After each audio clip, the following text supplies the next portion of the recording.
Hello बच्चों, class 12th की physics में इस समय हम सब लोग किरण प्रकाशिकी चैप्टर पढ़ रहे हैं, जो कि हमारी फिजिक्स का चैप्टर नंबर 9 है। ये इस चैप्टर का लेक्चर नंबर 17 है। तो चलिए हम स्टार्ट करते हैं। नोट में पिछली जो हमारे लेक्चर नंबर 16 था, उसमें हम सब लोगों ने लेंस मेकर सूत्र का डेरिवेशन किया था, जो कि आया था 1/f = n2/n1 - 1 bracket 1/r1 - 1/r2।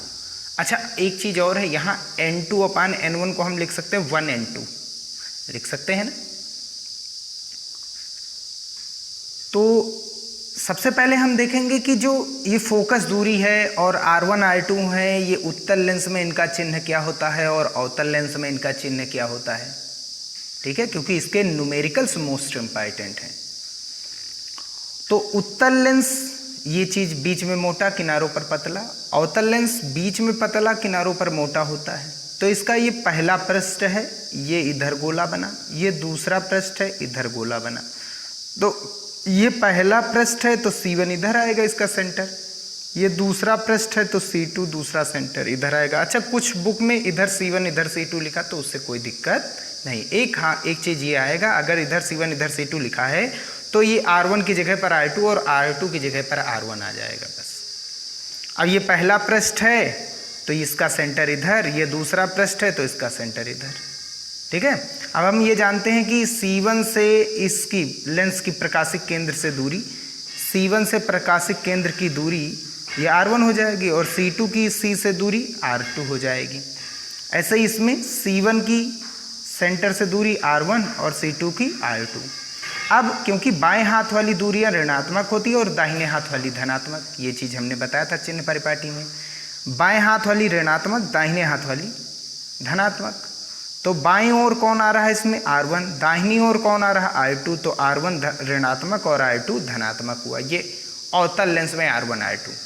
और ओवरऑल फोकस दूरी जो होगी वो नेगेटिव आएगी, क्योंकि R1 ऋणात्मक है, R2 क्या है? धनात्मक।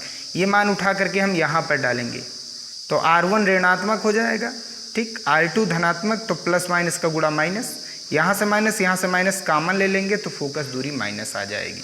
और ये 1n2 तो 1 से बड़ा ही आता है हर बार, ठीक।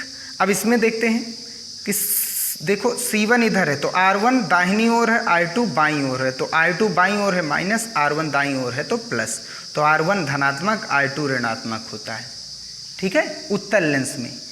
तो ये चिन्ह उठा करके हम यहाँ पर डालेंगे तो R1 धनात्मक धनात्मक, R2 ऋणात्मक है तो माइनस वाला, और ये ऋणात्मक वास्तव में इसका मान होता है, तो ये दोनों माइनस माइनस प्लस हो जाएंगे। तो ये भी प्लस ओवरऑल, और ये वाला मान हमेशा प्लस में ही आएगा, क्योंकि n का मान 1 से हमेशा बड़ा ही होता है, 1 से बराबर भी होता है, ठीक है, निर्वात के लिए। तो फोकस दूरी क्या हो जाएगी? धनात्मक। फोकस दूरी, यहाँ पर फोकस दूरी का मतलब द्वितीय फोकस से होता है, ठीक। तो ये नोट में नीचे लिख जरूर लेना, इंपॉर्टेंट है ना। चलिए, अब जो आज की क्लास हमारी है वो है फोकस दूरी की अपवर्तनांक पर निर्भरता।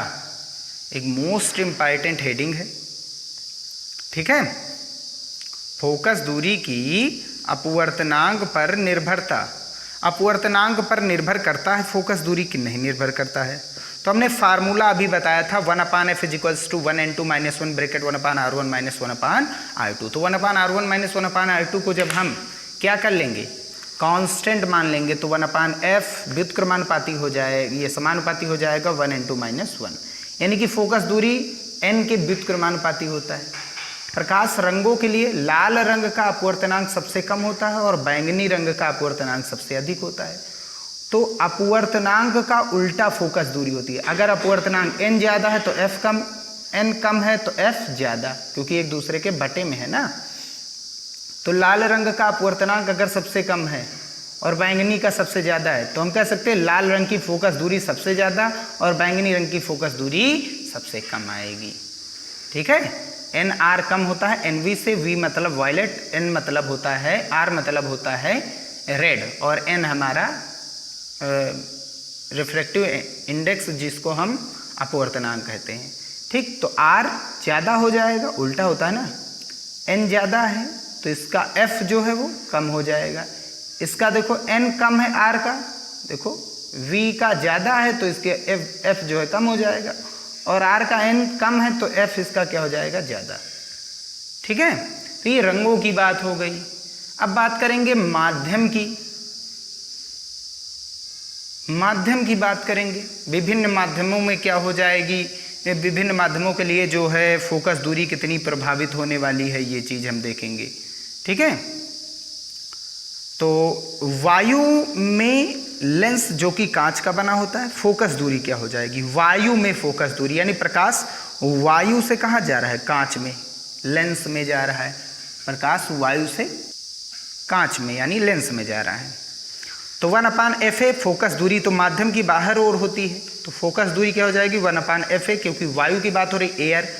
ANG प्रकाश कहाँ से जा रहा है, वायु से कांच में, यानी कि एयर से ग्लास में, तो ANG वायु के सापेक्ष, जहाँ से आ रहा है उसके सापेक्ष, ANG -1 1/R1 -1/R2।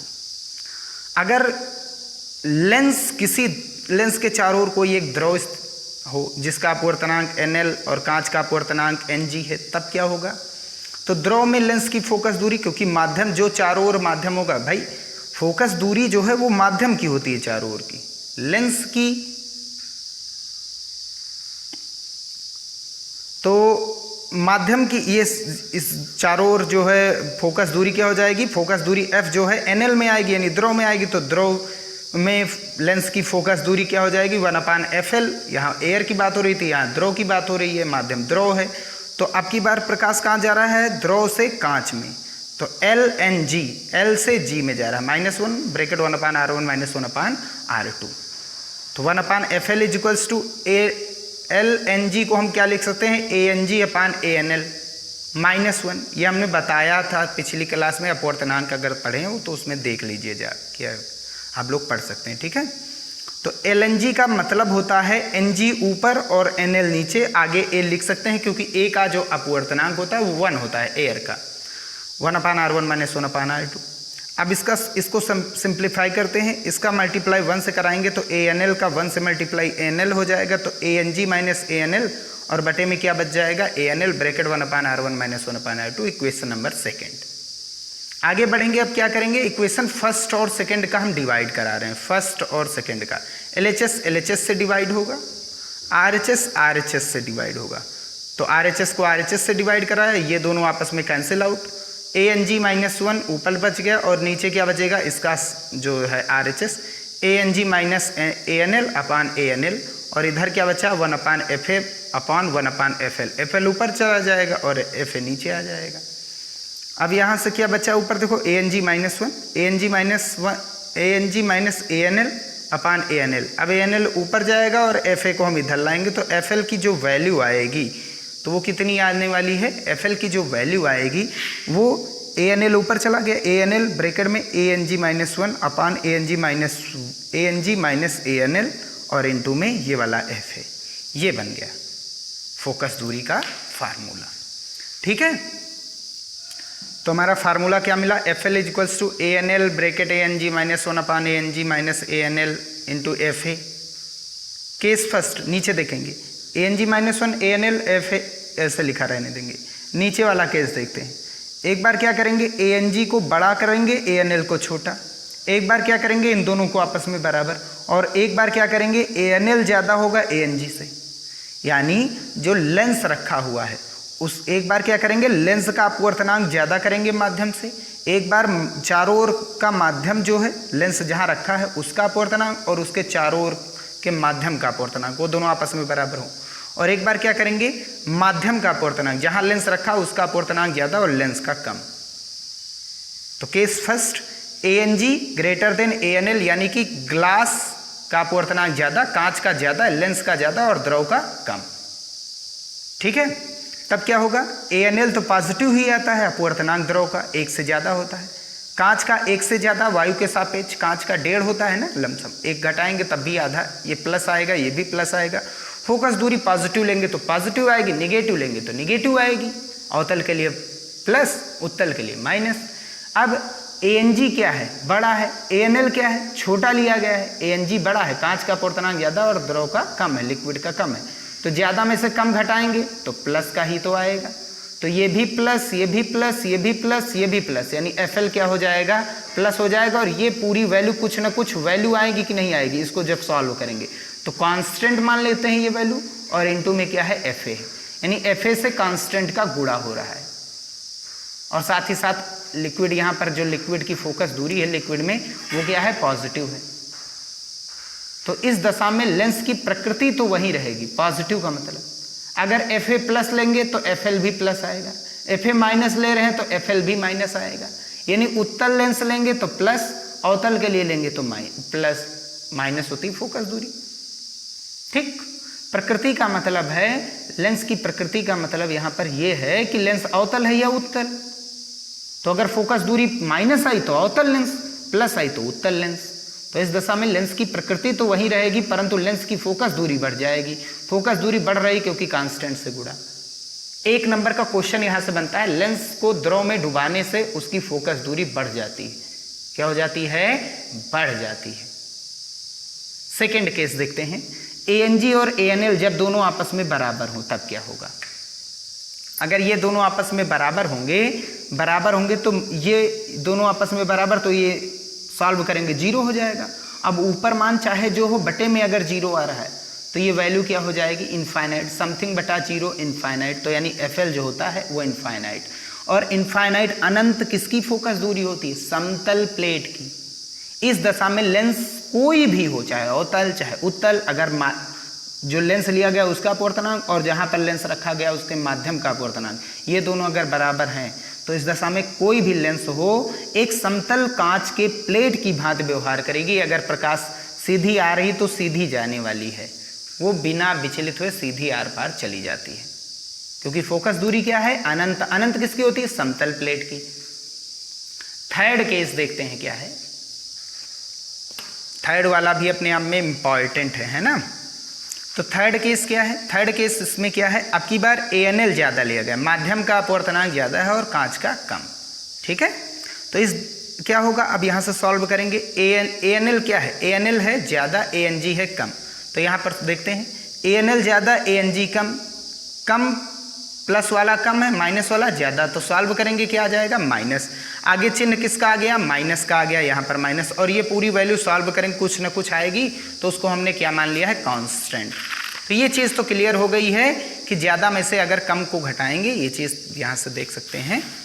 अभी हमने बताया था ANG कम है, ANL ज़्यादा है, तो कम में से ज़्यादा घटाएंगे तो माइनस तो आएगा ही आएगा आगे, तो माइनस आगे बढ़ जाएगा। साथ ही साथ ये कुछ वैल्यू सॉल्व करेंगे तो आएगी, तो कांस्टेंट हमने मान लिया ये वैल्यू, और साथ में FA कर दिया, आगे माइनस का चिन्ह आएगा सॉल्व करने पर। ठीक, इस दशा में लेंस की प्रकृति बदल जाएगी। अगर देखो वायु में फोकस दूरी प्लस है तो प्लस माइनस का गुणा माइनस, वायु में प्लस और लिक्विड में क्या हो रही है, माइनस। वायु में अगर माइनस ले रहे हैं, अवतल लेंस ले रहे हैं, अवतल लेंस की फोकस दूरी माइनस होती है ना, वायु की बात हो रही है, अवतल लेंस की फोकस दूरी माइनस है, तो ये माइनस प्लस, यानी लिक्विड में क्या हो जाएगी, प्लस हो जाएगी। कब, जब बाहर का अपवर्तनांक ज़्यादा है और अंदर का अपवर्तनांक कांच का कम है। तब अगर उत्तल लेंस डालेंगे, उत्तल लेंस लेंगे तो अवतल की भांति जाएगा, और अवतल लेंगे तो वो उत्तल की भांति जाएगा। यही चीज़ है, इस दशा में लेंस की प्रकृति बदल जाएगी, अर्थात उत्तल लेंस अवतल की भांति और अवतल लेंस उत्तल की भांति व्यवहार करेगा, इस माइनस चिन्ह के कारण। ठीक है, तो ये था अपवर्तनांक पर निर्भरता, एक मोस्ट इंपॉर्टेंट था। अब लास्ट बचा है इसका, जो कि है फोकस दूरी की, यानी F की वक्रता त्रिज्या पर निर्भरता क्या होगी। F की फोकस दूरी की वक्रता त्रिज्या पर निर्भरता, ये पढ़ लेते हैं। ठीक है, तो 1/f is 1n2 - 1 bracket 1/r1 - 1/r2, ये तो सूत्र पता ही है लेंस मेकर, लेंस निर्माता का है। 1n2 को हम n मान लेते हैं डायरेक्ट, यानी प्रकाश हम डायरेक्ट मान लिया, कहाँ से आ रहा है, वायु या निर्वात से, यानी n क्या हो गया, निरपेक्ष अपवर्तनांक। n यही है Ng, कांच का अपवर्तनांक, और R1 R2 इन दोनों को आपस में इक्वल कर रहे हैं, R1 भी R के बराबर, R2 भी R के बराबर, यानी ये क्या हो जाएंगी, वक्रता त्रिज्या समान ले रहे हैं। ठीक है। तो उत्तल लेंस के लिए क्या होता है, R1 positive R2 negative, R1 धनात्मक R2 ऋणात्मक होता है। R1 कितना है, R1 का मान भी R है, R2 का मान भी R है, तो R1 प्लस का R, R2 माइनस का R उत्तल के लिए। ये मान उठा करके यहाँ पर डालेंगे तो n-1 हो जाएगा, 1 and 2 को n माना गया है। 1/R1 क्या हो गया, R1 को है प्लस R, R2 क्या है माइनस R, R2 जो है माइनस का R डाल दिया, माइनस माइनस प्लस, एलसीएम लेंगे तो R आएगा 1 1 2 हो जाएगा, तो n-1 ऊपर 1 1 2 हो जाएगा, 2 और n-1 का गुणा, इधर 1/f बचा और इधर n-1 ऊपर 2, 2n-1/R। अब पलट देंगे तो f बराबर कितना हो जाएगा, r ऊपर चला जाएगा, 2n-1 नीचे आ जाएगा। ये बन गया हमारा किसका, उत्तल लेंस की वक्रता त्रिज्या और फोकस दूरी में संबंध, ये भी कह सकते हैं। ठीक है, तो ये चीज ये है, अगर वक्रता त्रिज्या बढ़ रही है तो फोकस दूरी बढ़ेगी, ये चीज याद रखिए। अब यहां पर देख लेते हैं अवतल लेंस में क्या होगा। अवतल में सेम वही आएगा, R/2n-1 ही आएगा, लेकिन बस शर्त क्या है, यहां पर माइनस का चिन्ह आ जाएगा बस, क्योंकि इसका R1 क्या होता है, R1 होता है ऋणात्मक और R2 होता है धनात्मक, तो ये माइनस, ये भी माइनस माइनस आगे आ जाएगा, बस यही अंतर आएगा, बाकी सेम वही आएगा। ठीक है, तो अवतल लेंस के लिए f बराबर माइनस का R/2n-1 हो जाएगा। अब कुछ स्पेशल केस क्या है, एक लेंस है, अगर उसको हम हॉरिजॉन्टल काट रहे हैं, यानी कि क्षैतिज काट रहे हैं बीच से, या ऊर्ध्वाधर काट रहे हैं, तो उसकी फोकस दूरी क्या होगी। तो एक चीज याद रखिए, इस h का मतलब हॉरिजॉन्टल काटेंगे तो फोकस दूरी सेम रहेगी, s मतलब सेम, वर्टिकल काटने पर ये क्या हो जाएगी, फोकस दूरी डबल। HSVD का मतलब हुआ h हॉरिजॉन्टल काटेंगे तो फिर सेम रहेगी फोकस लेंथ, अगर वर्टिकल काटेंगे तो क्या हो जाएगी, डबल हो जाएगी। तो एक लेंस है जिसकी फोकस दूरी f है, हॉरिजॉन्टल मतलब क्षैतिज काटा गया, तो क्षैतिज हॉरिजॉन्टल काटे तो फोकस दूरी सेम, अगर f पहले थी तो f अभी है।